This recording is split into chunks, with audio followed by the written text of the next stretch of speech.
kwentong pangbata na siguradong kapupulutan ng aral. Ang ating sunod na kwento ay may pamagat na Ang Gansa at ang Gintong Itlog. May isang magsasaka na may alagang gansa. Alagang-alaga niya ito mula pagkabata at talagang mahal na mahal niya. Isang araw, biglang naglabas ng kulay gintong itlog ang alaga niyang gansa.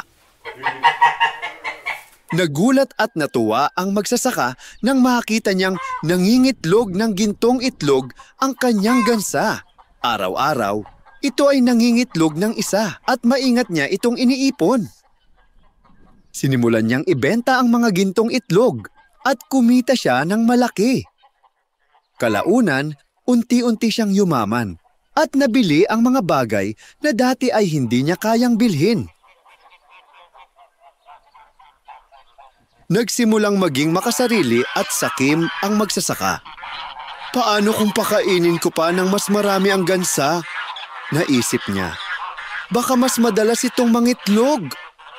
O kaya'y mangitlog ng mas marami. Araw-araw ay pinapakain niya ito ng sobra-sobra. Mga pagkain na higit sa kailangan ng gansa sa paniniwala na mas marami o madalas itong mangingitlog.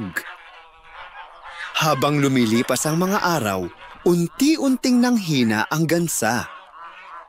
Hanggang sa isang araw, hindi na ito muling nangitlog at halos hindi na makagalaw.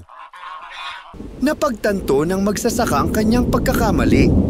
Kung hindi sana siya naging sakim, hindi sana nagkasakit ang gansa at patuloy pa sana itong nangingitlog ng ginto. Ang aral ng kwento. Ang pagtitiyaga ay isang mahalagang katangian, ngunit sinisira ito ng kasakiman.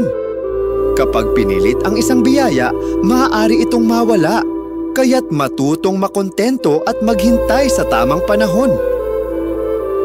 Para sa iba pang mga kwentong siguradong kapupulutan ng aral, pindutin ang like at mag-subscribe sa aming Facebook, YouTube at TikTok account. Hanggang sa susunod na kwento. Mga bata, laging tandaan, sa bawat kwento ay may aral na totoo.